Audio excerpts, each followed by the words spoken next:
10절부터 19절 읽습니다. 손을 내밀어 칼을 잡고 그 아들을 잡으려 하니 여호와의 사자가 하늘에서부터 그를 불러 이르시되 아브라함아 아브라함아 하시는지라. 아브라함이 이르되 내가 여기 있나이다 하매 사자가 이르되 그 아이에게 내 손을 대지 말라. 그에게 아무 일도 하지 말라.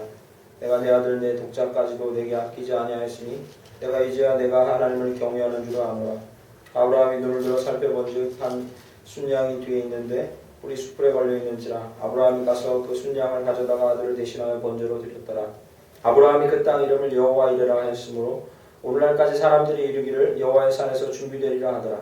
여호와의 사자가 하늘에서부터 두 번째 아브라함을 불러 이르시되 여호와께서 이르시기를 내가 나를 가리켜 맹세하노니 내가 이같이 행하여 내 아들 내 독자도 아끼지 아니하였은즉 내가 내게 큰 복을 주고 내 씨가 크게 번성하여 하늘의 별과 같고 바닷가의 모래 같게 하리니 내 씨가 그 대적의 성문을 차지하리라. 또 내 씨로 말미암아 천하 만민이 복을 받으리니 이는 내가 나의 말을 준행하였음이니라 하셨다 하니라. 이 아브라함이 그의 종들에게로 돌아가서 함께 떠나 브엘세바에 이르러 거기 거주하였더라. 아멘. 다리 앉으시겠습니다. 할렐루야. 앞에 여기 뒤에 보면 애자 나누시겠습니다. 반갑습니다. 사랑하고 축복합니다. 말씀 증거하기 전에 광고 말씀드리면요.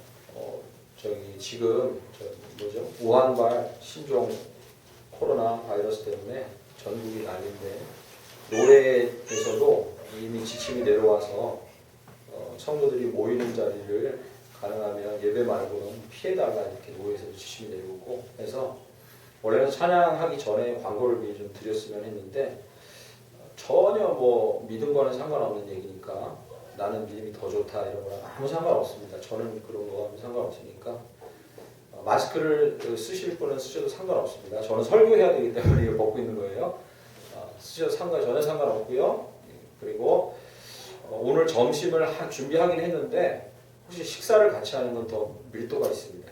그냥 멀리 있는 거보다 밀도가 있어서 누가 걸렸다 이런 차원이 아니라 예방하는 차원에서 식사는 준비되어 있지만 가셔도 상관이 없습니다. 이거 불편하시면. 그리고 저는 그걸 권장합니다. 왜냐하면 제가 걸렸을지 모르잖아요. 누가 알아요? 저 여기 막 싸돌아 다녔거든요. 지금 수원 팔달구에 친척집에 찾아온 확진자가 있고 그리고 권선구에도 어린이집에 소문 들으셨죠?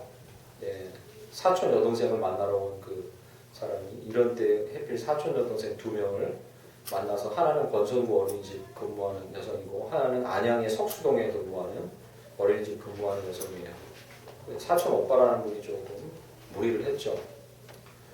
그러나 이제 음성 판정이 나긴 했지만 2차 검사에서 확진이 나는 경우도 종종 있어와서 이건 믿음하고 상관없는 일입니다.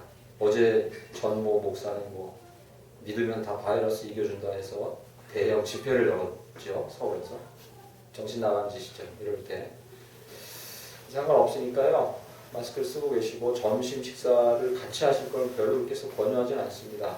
왜냐하면 제가 지금 고민 중인데 오후 집회도 그냥 없앨까 생각 중입니다. 준비는 하고 있는데 여기 아이들도 있고 해서 주의를 하는 게 좋겠습니다. 아시겠죠? 그래서 말씀 증거하겠습니다. 오늘은 창세기 22장 10절부터 19절 말씀 본문으로 토기장이의 손길 아래서라는 제목으로 말씀을 나눠보자 합니다.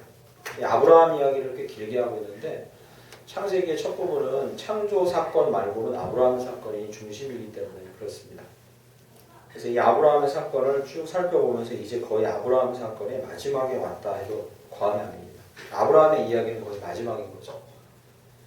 아브라함을 하나님께서 이렇게 집요하게 찾으시고 부르시고 선택하시고 계속 단련을 시키신 이유가 이제 조금 있으면 나오는데 어쨌든 지금 나와 있는 이 사건 22장은 우리에게는 참 낯선 사건입니다. 왜냐하면 아들을 자기에게 백살해 주신 아들 이삭을 번제로 드리라는, 번제는 죽여서 다 태우는 거거든요. 자기 아들을 번제로 드리라는 하나님의 명령 2절 보시죠. 22장 2절 여호와께서 이르시되 내 아들 내 사랑하는 독자 이삭을 데리고 모리아 땅으로 가서 내가 내게 일러준 한 산에서 그를 번제로 드리라 이렇게 지명합니다. 아브라함은 그런데 10절 말씀에 보면 망설임 없이 10절 손을 내밀어 칼을 잡고 그 아들을 잡으려 하니 이렇게 써 있습니다. 이것은 정말로 우리가 보기에는 상식적으로 말이 안 되는 이야기입니다. 이제 아브라함의 마지막까지 와서 아브라함을 다루시고 훈련시키고 다듬으셨던 그 하나님께서 마지막까지 이렇게 혹독한 시험, 테스트를 하고 계신 것을 보면서 저희 마음에 갈등이 생기고 혼란이 생기기도 합니다. 아브라함은 나름대로 하나님을 따라오고 훈련받았는데 뭐가 더 부족해서 이렇게 혹독한 시험까지 허락하셨을까라는 거죠. 모든 성경신학자는 이 마지막 이 이삭을 바치는 장면이 아브라함의 믿음의 클라이막스다 이렇게 얘기합니다. 그의 믿음이 완숙하게 되는 클라이막스. 그래서 하나님께서는 아브라함에게 이렇게 얘기합니다. 네가 나를 경외하는 줄을 내가 알았다고 12절에 이렇게 씁니다. 그전에는 경외하지 않은 게 아니라 내가 너를 단련했는데 이제 네 믿음이 클라이막스에 와 있다. 절정에 이르렀다라는 이야기를 해주고 계신 거죠. 이렇게까지 과연 하셔야 합니까? 아브라함은 조카로 인해서 중보의 사역을 충실하게 감당했고 그 광야 길을 가는 도중에 두려움 가운데서도 하나님을 붙들려고 애썼고 그리고 남들처럼 평범하게 애들이 태어나는 복도 받지 못해서 100살까지 자기 자식 없다가 이제 막 얻었는데 나름대로 보면 참 굴곡이 많은 삶을 살고 단련도 많이 받았는데 굳이 이렇게까지 하셔야 합니까? 라고 저희가 질문할 수 있습니다. 충분히요.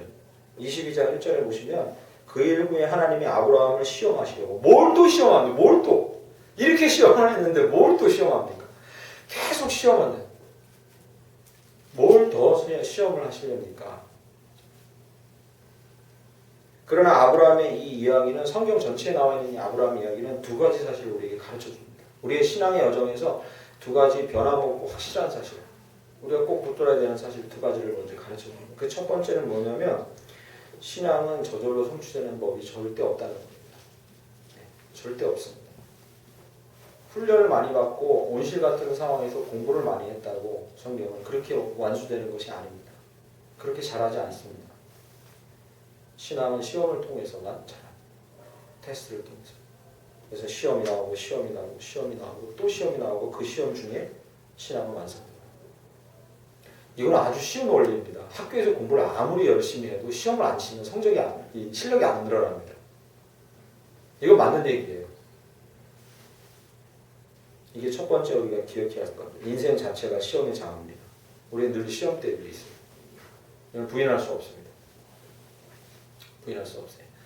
이게 전에도 한번 말씀드린가 싶었는데 어떤 친구나 뭐 후배나 성도나 와가지고 이렇게 얘기합니다. 내가 지금 내 인생의 광야 시절을 거치고 있다 이런 얘기를 종종 합니다. 나는 어찌해야 합니까? 착각이죠. 우리 인생 자체가 광야인 거예요. 그냥. 이거 오늘교회 하영조 목사님 돌아가시기 전에 했던 설교죠. 인생 자체가 그냥 광야인 거예요. 어디 특정한 부분이 광야인 게 아니에요. 우리 인생 모든 부분이 광야고 그 안에 시험대 위에서 늘 서 있는 겁니다.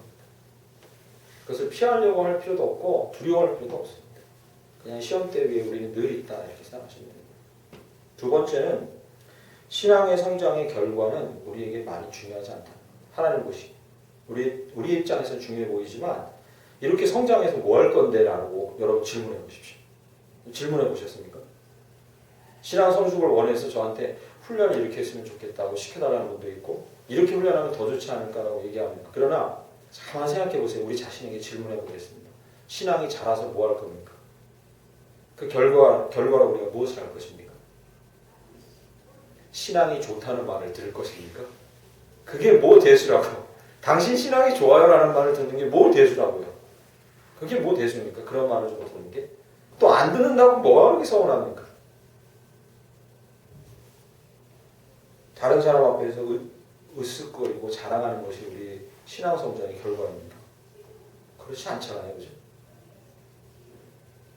직분을 더 높은 것을 갖는 게 우리 결과입니다. 그렇지 않잖아요.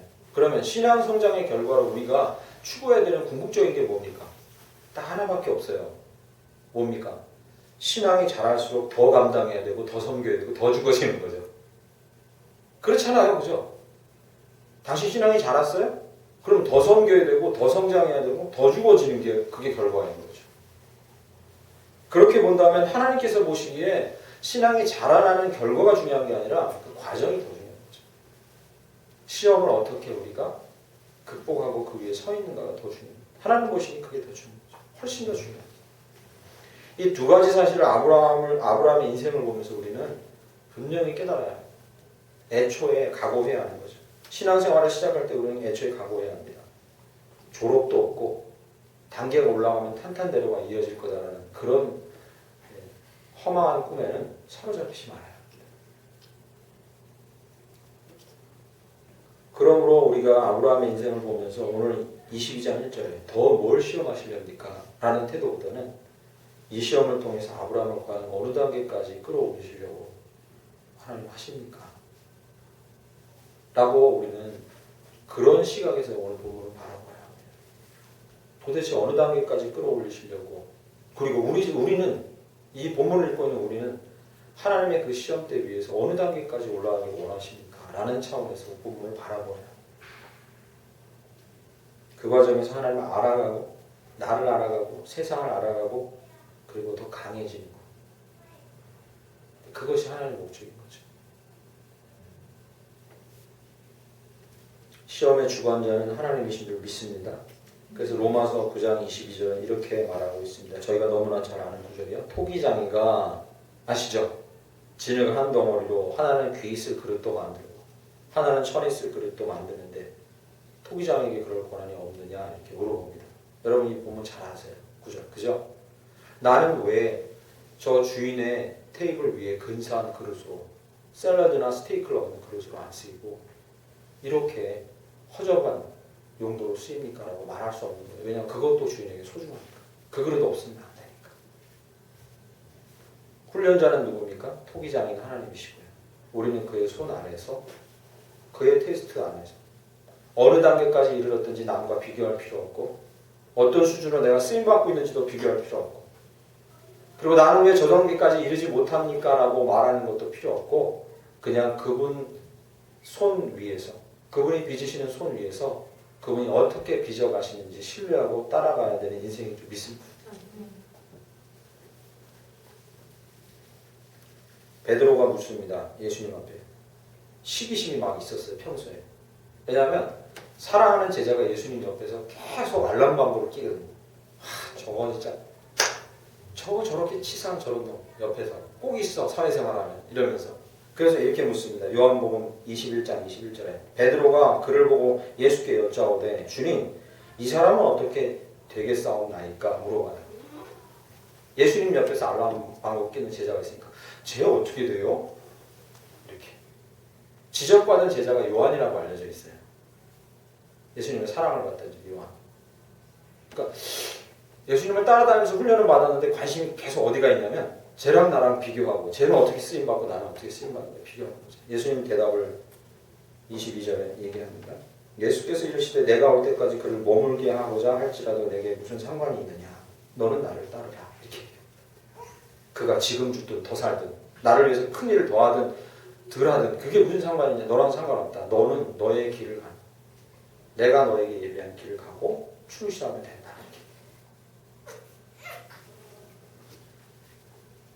토기장의 손 위에 놓인 하나의 진흙처럼 하나님 앞에 빚어지고 또 시험대에 위에 늘 끊임없이 서서 하나님이 원하시는 대로 빚어지길 원합니다. 이 고백이 우리에게는 가장 최고의 고백이고 가장 좋은 고백이에요. 그 고백으로 오늘과 우리 일생을 사실 간절히 축원합니다. 그런데 아무리 그렇게 생각해도 이 정도까지는 너무 심하지 않습니까? 오늘 본문의 이 시험은 너무 심한 시험이에요. 세 가지 면에서 너무 심한 시험입니다. 뭐냐면요. 이삭을 통해서 약속이 이어지리라 해놓고 이삭을 죽이래요. 그러니까 감당하기가 힘든 거예요. 나한테 약속을 했는데 그 약속을 하나님이 쪽에서 먼저 흔드는 거예요. 왜 혼란스럽지 않겠습니까? 그렇죠? 네 아들 이삭을 통해서 네가 복의 근원이 되고 많은 자손이 일어날 거라고 했는데 그 이삭을 죽이는 거죠. 하나님이 스스로 약속을 깨는 것 같은 혼란스러움이 다가오는 너무나 어려운 일입니다. 그렇지 않습니까? 지난주에 저와 친분이 있는 집사님 한 분이 저에게 와서 예배드리고 갔는데 하나님이 여기 남아서 이 작은 교회를 돌보라고 외국에서 해놓고 갑자기 거기를 또 벗어나서 나오게 하신다. 그런 간증을 했어요. 분명히 나한테 마음 주시기를 여기서 이 성도를 섬기고 교회를 섬기라고 했는데 상황이 막 쫓기듯이 몰려가지고 다시 한국으로 돌아오게 됐다. 그래서 출장 나가면서 정리하고 돌아왔다는 거예요. 이런 일이 있어요. 생기는 거죠. 여러분 삶에도 있을 거예요. 100살에 얻은 가장 아끼는 아들을 내놓으라고 합니다. 가장 아끼는 것을 내놓으라고 해요. 두 번째나 세컨이나 썰드는 모르겠는데 가장 아브라함에게 가장 아끼는 거죠. 가장 아끼는 것을 하필 내놓으래요. 이것도 쉽지 않은 시험인 거죠. 마지막으로요. 그것도 하나님 자신의 성품과 어긋나는 인신제사를 드리래요. 이거는 정상적인 사람으로는 하나님께 따지고 저항해서 아니라고 말할 법합니다. 그렇지 않습니까? 하나님 당신이 인신제사를 원합니까? 그렇게 하지 말라고 해놓고 나한테 합니까? 이거 할 수 없습니다라고 말해도 전혀 이상할 게 없는 흐름이 자연스러운 흐름이에요. 세 가지 면에서 너무나도 이상한 시험인 거죠. 왜 그런데 하나님이 그런 시험을 아브라함에게 주셨을까라는 거예요. 왜 그랬습니까? 나중에 뒤에서 설명이 나오겠지만 하나님은 세 가지를 먼저 깨기를 원하셨어요. 첫 번째 뭐냐면 하나님 앞에서는 비상식도 상식이 된다는 사실을 가르쳐주기 원하신 거죠. 첫 번째 기억하십시오. 비상식도 상식이 된다는 거죠. 인신제사는 당시로는 고대 근동지방에게는 상식적인 일이었지만 하나님에게는 비상식적인 일이었어요. 근데 그것마저도 하나님이 깨시려고 해요. 근데 우리에게 가르쳐주시는 진리는 뭐냐면 비상식도 상식으로 만드셔서 그것으로 성취하신다는 거죠. 대표적인 예가 성경에 이렇게 나와요. 초대교회가 막 부흥하고 예수님 돌아가신 다음에 성령이 내려온 다음에 그 다음에 교회가 부흥하는데 빌립이 전도를 막 도시에 가서 해요. 당시에는 도시 전도가 당연한 일이었어요. 상식적인 일이었습니다. 왜요? 도시에 사람이 가장 많이 모이니까 확산력이 빠르니까. 그래서 사도 바울도 도시만 돌아다니잖아요. 빌립도 도시에 가서 전도를 막 하고 있었어요. 성과가 좋아. 막 기적이 일어나고 막 복음이 막 전해져요. 그런데 갑자기 하나님 나타나시는 겁니다. 시골로 가라. 이렇게 얘기하세요. 사람 잘 안 다니는 저쪽 길로 가라. 이렇게 얘기하세요. 이건 비상식적인 거죠. 너무나 비상식적인 얘기예요. 여기서 조금만 더 하면 복음이 엄청나게 확산될 텐데 비상식적인 것을 말씀하세요. 진리 자체가 그러니까 만약에 저와 여러분의 삶에 비상식적인 것을 명하신다 하면 이건 비상식적인 겁니다 라고 여러분이 대항을 하시는지 아니면 그래도 하나님 조금 기다려보고 하나님께서 이 일을 왜 하나 하셨는지 내가 순종하겠습니다 라고 하는지를 보시는 거죠. 상식이냐 비상식이냐를 뛰어넘어서 초월적인 상식을 초월하는 쪽으로 일하시는 하나님을 신뢰하고 있는가를 보고 계신 거죠.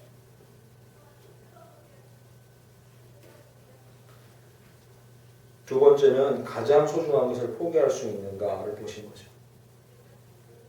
하나님께서는 요나에게 니느웨로 가서 말씀을 전하라고 하십니다. 회개를 전하라고 하세요. 그에게는 가장 소중한 자기 민족을 가장 괴롭혔던 이 아수르 백성에게 원한이 있었어요. 그런데 자기 백성을 그렇게 힘들게 하고 자기가 가장 사랑했던 백성들을 괴롭힌 그 민족을 위해서도 복음을 전하라고 하십니다. 즉 가장 사랑하는 것을 잃은 아픔도 내려놓으라고 했어요. 하나님 그걸 말씀하세요. 이게 시험의 종착점인 거예요. 하나님 시험 받다가 우리가 언제까지 어떤 상황까지 받아야 시험이 이게 수준에 오른 거예요? 이 상황인 거예요. 내가 비상식적인 일을 너에게 명해도 네가 나를 믿고 따라올 수 있느냐? 내가 너에게 가장 소중한 것을 말해도 따라올 수 있느냐? 라는 거죠. 세 번째 마지막은 무엇입니까? 자기가 한 약속을 흔드는 것 같이 보이는 거예요. 하나님이 나한테 하신 약속까지도 흔드는 것처럼 보이는 거예요.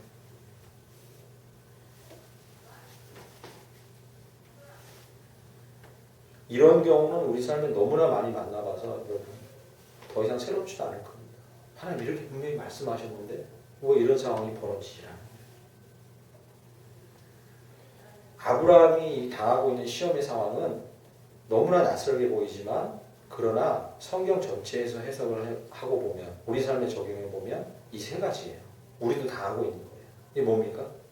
비상식적인 것을 말씀하시는 하나님 앞에 서는 것이고 가장 사랑하는 것에 대한 애착을 버리는 시험 앞에 서는 것이고 심지어 하나님이 우리에게 주신 약속을 스스로 흔들고 있는 혼란스럽게 하는 그 혼돈 앞에도 서는 것입니다.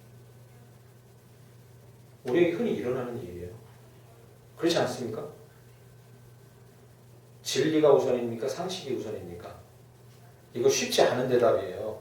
이 쉽지 않은 문제예요. 이건 절대 쉽지 않은 대답이 딱 떨어지지가 않은 문제예요. 이게 딱 떨어지면 신앙생활하기 너무 좋아요. 대답이 딱 떨어지지 않는 문제예요.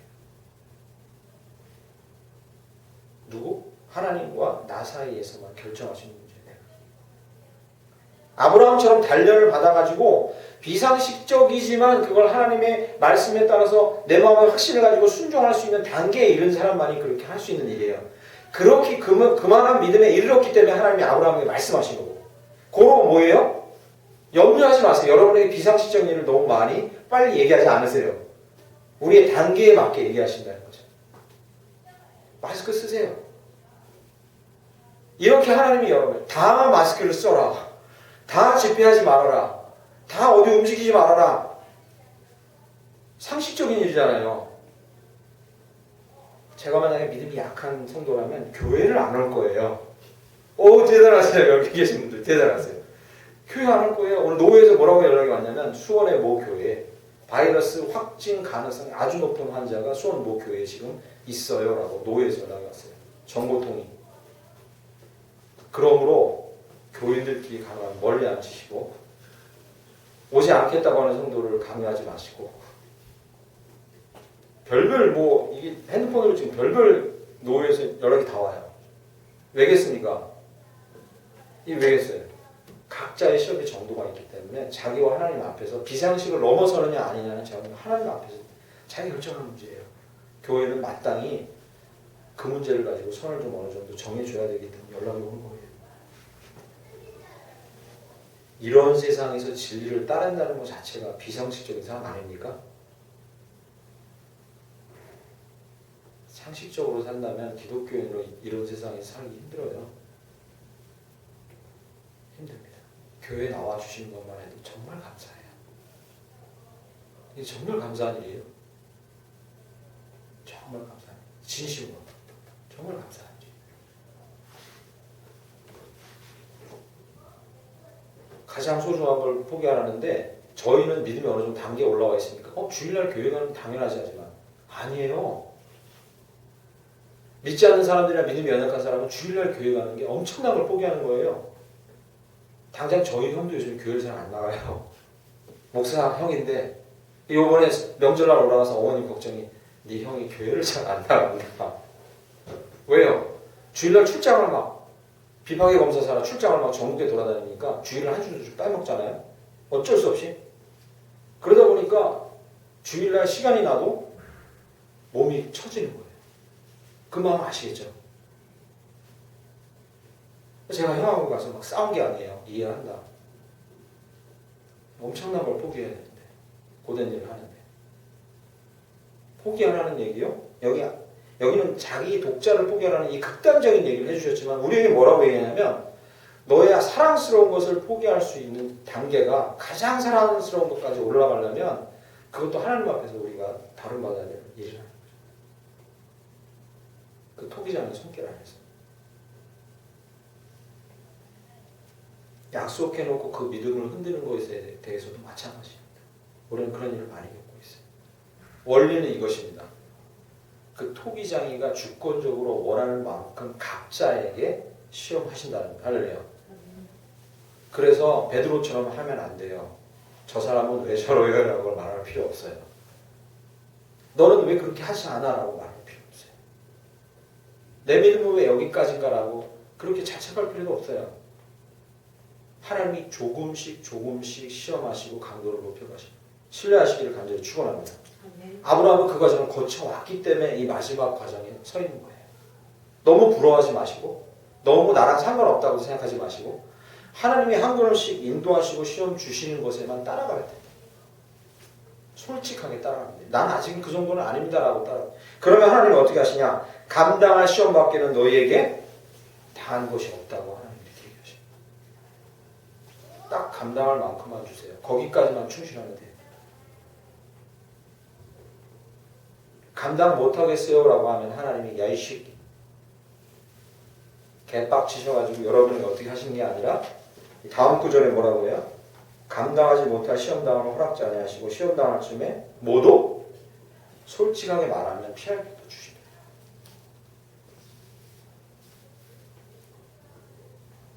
아브라함은 이 시험을 감당했습니다. 오! 이런 사람이 어디 있어요? 이런 사람이 어디 있습니까? 찾아본 적 있어요? 이런 사람 없어요. 물론 고대 근동지방이나 아즈텍 문화, 잉카 문화에서는 왜 심장권에 죽이고 막 이신제사 많잖아요. 그거는 하나님과의 관계에서 그런 게 아니라 관습에 따라서 그냥 그렇게 한 거고, 전통을 어길 수 없으니까 그렇게 한 거고, 이거는 사랑하는 하나님이, 나를 그렇게 사랑하는 하나님이 아들을 바치라는 건데 그렇게 한단 말이죠. 이게 얼마나 힘든 일이겠어요. 이렇게 할 사람이 어디 있겠어요. 아브라함의 고백을 보세요. 이제 그가 가진 두 가지 믿음 때문에, 훈련으로 단련된 그의 두 가지 믿음 때문에 그렇게 할 수 있었던 거죠. 첫째, 창세기 22장 5절 보시죠. 이에 아브라함이 종들에게 이르되 너희는 나귀와 함께 여기서 기다리라. 내가 아이와 함께 저기 가서 예배하고, 그 다음 단어가 중요합니다. 우리가 너희에게로 돌아오리라. 할렐루야. 자식 죽어서 끝났다고 생각했으면 우리라는 단어 안 썼을 거예요. 그냥 우리라는 쓴 거 아닙니다. 이삭이 죽지 않을 걸 믿은 거예요. 내 아들은 죽지 않을 거야.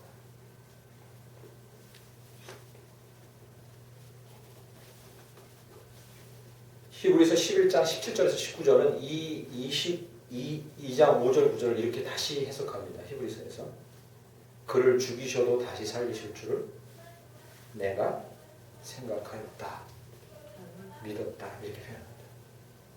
이 아들은 죽지 않아. 왜? 이 아들을 통해서 자손이 나오겠다고 하셨으니까. 설사 하나님이 자기의 이 갖고 있는 성품 자체, 뭐예요? 이 신제사를 원하지 않는다는 그 약속을 어기더라도 이 아들은 다시 살아날 거야 라는 믿음을 갖고 있었다. 22장 8절 보시죠. 아브라함이 이르되 내 아들아 번제할 어린 양은 하나님이 자기를 위해 친히 준비하시리라 하고 두 사람이 함께 나아갔어. 할렐루야. 두 가지를 아브라함 머릿속에 다 생각하고 있었던 거예요. 하나님께서 이런 명령하실 땐 두 가지 가능성을 가지고 하셨을 거라는 믿음을 갖고 있었던 거예요. 하나는 뭐예요? 이삭이 죽는다, 다시 산다. 또 하나는요, 이삭을 죽일 때쯤 번제물을 준비하셔서 짠 하고 나타나게 하실 거다라는 사실을 둘 다 고려하고 있었던 거예요.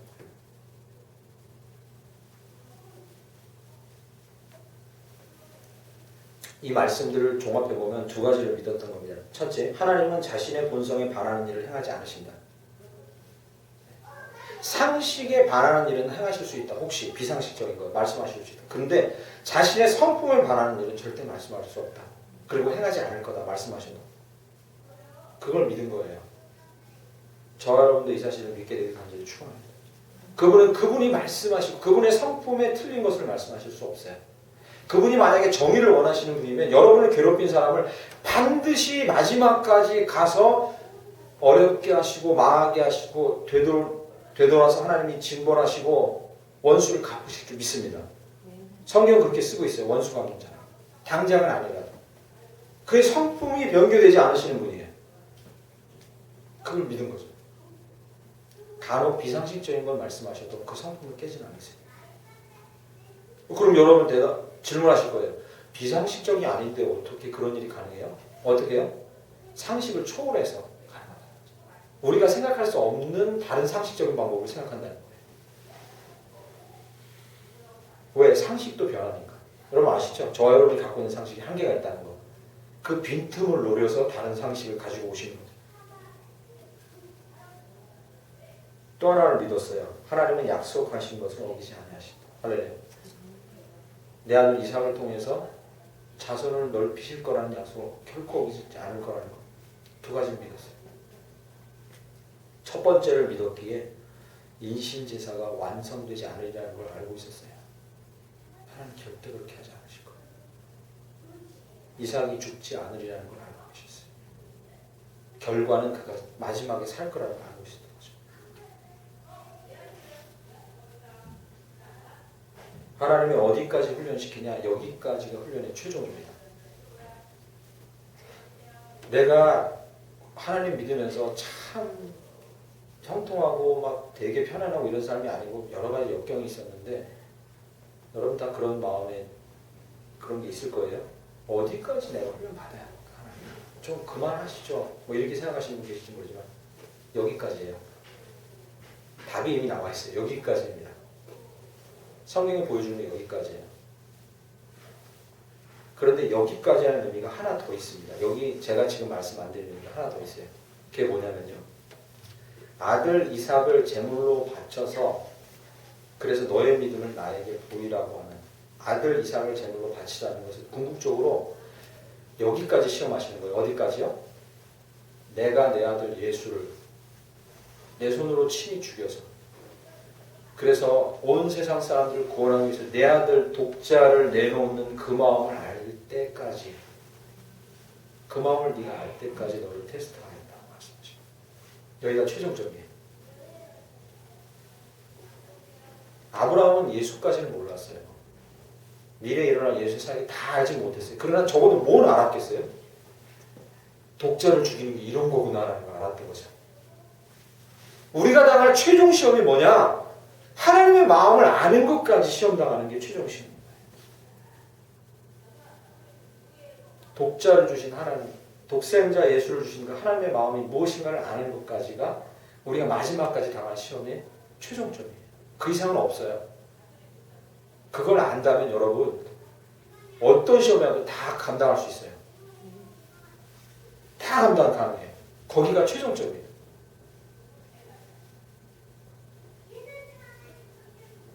죄악주 성인 세상을 위해서 그것도 이쁜 놈이 아니라 죄로 찌든 세상을 위해서 내 독자를 죽여야 하는 이 마음을 아는 것까지.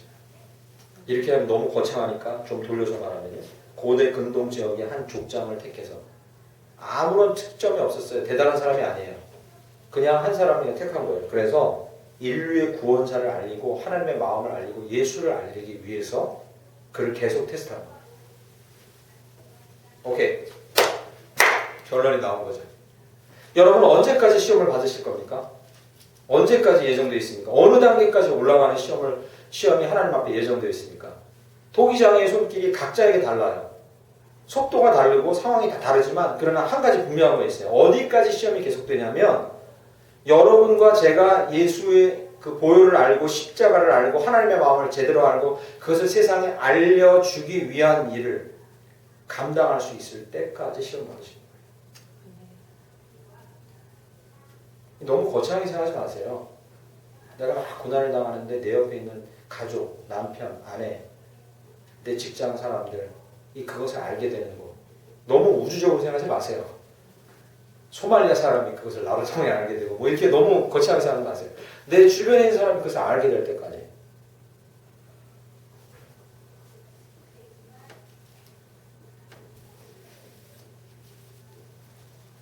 창세기 12장, 15장, 17장은 아브라함에게 복을 말씀하시는데 세 가지 복은 우리 교회에서 개척 때부터 계속 얘기했던 거라 이제는 뭐 자동으로 나오시겠죠. 그죠? 자손, 땅, 복의 통로. 그리고 신약 성경에 뭐라고 쓰였냐면 예수 그리스도를 믿는 자에게는 이 자손, 땅, 복의 통로라는 유업을 이을자로 너희를 세워주었다. 할렐루야. 우리도 아브라함과 같은 사명을 가지고 선택받은 거예요. 그러면 당연히 아브라함 수준의 시험까지 우리가 당하게 되리라는 건 쉽게 예측할 수 있죠. 절대 피해갈 수 없어요. 절대로 피해갈 수 없어요. 쌤통에다 골탕 먹어봐라 이런 심정으로 말씀드리는 게 아니에요. 그냥 체념하세요. 절대 피해갈 수는 없어요. 이걸 어떻게 좀 피해가 볼까? 그러죠? 그럴 필요 없어요. 그러나 또 하나 걱정 마십시오. 죽는 순간 정말 죽겠다고 하는 상황까지 가더라도 여러분과 저는 죽지 않습니다. 이삭처럼 정말 힘들어서 못해 먹겠다는 상황까지 가도 저와 여러분은 그 자리에서 쓰러지지 않을 거예요. 다시 일어설 수 있을 겁니다. 왜냐하면 하나님께서 이 시험을 주관하고 주도하고 계십니다. 믿습니다. 피할 길도 주실 것임을 믿습니다. 감당하게 할 수 있을 것을 믿습니다. 그렇기 때문에 그 단계까지 이르게 하신 거죠. 토기장에 하나님의 빚으시는 손길을 신뢰하시기 간절히 축원합니다. 그가 가장 적절한 때에 적절한 방법으로 저와 여러분을 빚으실 것입니다. 전적인 그의 토기장의 손길 아래에 있다는 사실을 인정하시고 신뢰하셔야 돼요. 나를 잘 빚어가실 거라는 거. 그러나 그럼에도 불구하고 내가 어느 단계인지 알기를 원해요. 내가 좀 더 한 걸음 나아가길 원해요. 또는 내가 좀 더 숨 쉬기를 원해요. 여기 잠깐 멈춰서서 이런 걸 조율하기를 원하신다면 이 세 가지를 기억하십시오. 지금 아브라함을 보고 세 가지를 기억하세요. 첫째, 내가 하나님의 믿부심과 약속과 성품을 얼마나 신뢰하고 그리고 그것에 순종의 대답을 하고 있는지 자기를 보면 알 수 있어요. 그죠? 그러면 이 시험이 나에게 너무 무거운지를 판단할 수 있어요. 여태까지 걸어온 걸음을 보면 알 수 있어요. 하나님의 구원의 손길이 세상에 얼마나 드러나기를 간절히 원하는지 자기 자신을 보면 알 수 있어요. 정말 간절히 원한다면 더 큰 시험이 올 거예요. 그러나 이 마음이 나에게 크게 없다면 너무 염려하지 마세요. 이 마음이 없는 사람한테 너 브라질로 가서 선교 활동해라 이렇게 말씀을 절대 안 하신다는 거죠.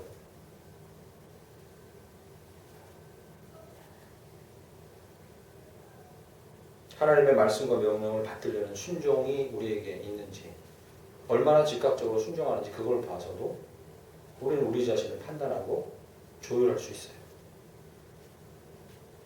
너무 염려하지 마세요. 이 세 가지를 기억하시면 이 길고 긴 훈련이 우리를 인도하고 언제 쉬어야 되고 언제 한 걸음 더 나가게 해달라고 하나님께 서원을 하고 또 언제 부딪혀 싸우고 이렇게 해야 될지 그 여정의 지표가 되어줄 것입니다. 말씀을 맺겠습니다. 토기장의 손길 아래서 우리는 그분이 행하시는 이 놀랍고 세밀한 훈련의 과정을 신뢰하며 나가야 될 줄 믿습니다. 우리 입술로 하나님을 고백하고 그리고 우리의 믿음이 이 정도라고 솔직하게 우리를 판단하고 그리고 하나님을 쫓아갈 때 우리는 나중에 죽는 순간에라도 아브라함에게 행하셨던 이 시험의 테스트를 반드시 누구든지 통과하게 될 줄 믿습니다. 선택한 사람이라. 마지막으로 하나만 간증하고 마치면 저희 장인 어르신이 제 손에서 신앙 고백하고 돌아가셨는데 청년 때 잠깐 믿다가 계속 안 믿고 계셨어요. 안 믿는 세월이 수십 년이죠. 장모님께 교회 나가겠다 이렇게 하셨는데 계속 안 믿고 있다가 돌아가시기 한 2, 3개월 전부터 저를 자꾸 부르셔서 이제 서울에 올라갔어요. 그런데 저랑 이런저런 이야기 나누고 예수에 대해서 듣고 고백을 따라하고 이런 과정을 거치는 그 와중에 갑작스럽게 폐렴이 오면서 그 미아리 강북 성심병원에서 중환자실에 있다를 갔는데 이게 갑작스러운 거예요. 정말 갑작스러워요. 한 주 안에. 그러면서 이 식음을 전폐하시고 먹는 걸 못 드시고 폐렴이 오니까 그냥 바로 어르신들은 바로 가시더라고요. 그런데 놀라운 거는 잘 들으세요. 이 말씀과 관련돼서 말씀드리는 거예요. 제가 그 장인 어르신의 인생을 생각해 보면서 너무 좀 허무하지 않은가? 믿으니까 바로 죽어. 너무 허무하지 않나? 좀 진지하게 좀 더 한 40, 50대 때 열심히 믿으시면 정말 열심히 하실 분인데 믿으니까 바로 돌아가셔요. 그런 생각이 들다가 다른 생각이 든 거예요. 또 어떤 생각이요? 그를 계속해서 시험하신 하나님의 손길은 있었구나라는 거죠. 그리고 하나님은 마지막까지 그 일을 완수할 사람에게는 완수하신다는 거죠. 할렐루야. 그 일을 보면서 그 옆에 저희 처가댁 식구들이 많이 놀랐거든요. 정말 많이 놀랐거든요. 여기 나와 있는 걸 성취하는 거예요. 그를 시험하다가 살아있을 때는 안 되니까 돌아가시는 순간까지도 그의 인생을 통해서 뭐를? 예수와 십자가와 하나님의 마음을 아브라함처럼 보여주십니다.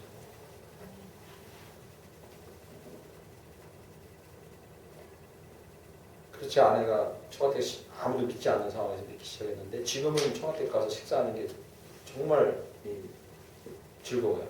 장모님 먼저 김 목사 기도하고 식사합시다 이렇게. 예전에 그러지 않았어요. 처음에 결혼했을 때 그러지 않았어요. 그리고 다 교회 열심히 다니진 않으세요 지금도. 그러나 그 마음이 죽는 그 순간까지 만약에 택한 백성이라면 그에게 마지막 시험 때는 무엇인가를 알게 된 거죠. 그 마지막 시험 때가 뭐예요? 끝까지 하나님 포기하지 않고 토기장으로서 마지막 시험 때 올리신 게 그게 뭐냐면 그를 통해서 하나님이 드러나는 마음이에요. 그를 통해서 인류를 구원하신 하나님의 마음이 드러나니까 그를 통해서 십자가가 드러나는가 그를 통해서 대속 제물로 죽으신 예수가 드러나는가 하나님 마지막까지 그걸 완수하실 거라는 거죠. 그 사실을 믿는다면 우리가 어떻게 포기할 수 있겠습니까? 이런 동장의 손길 안에서 사시는 저 여러분에게 간절히 축원합니다. 아멘. 안개가 날 가리워서 내 믿음 흔들리려 할 때 나 주님께 나아가리. 찬양 드리고 하나님 앞에 주님의 손길 아래 사는 저희들 되게 하옵소서. 주님이 이루실 일을 기대하게 하옵소서. 믿음의 고백으로 하나님 앞에 나아가겠습니다.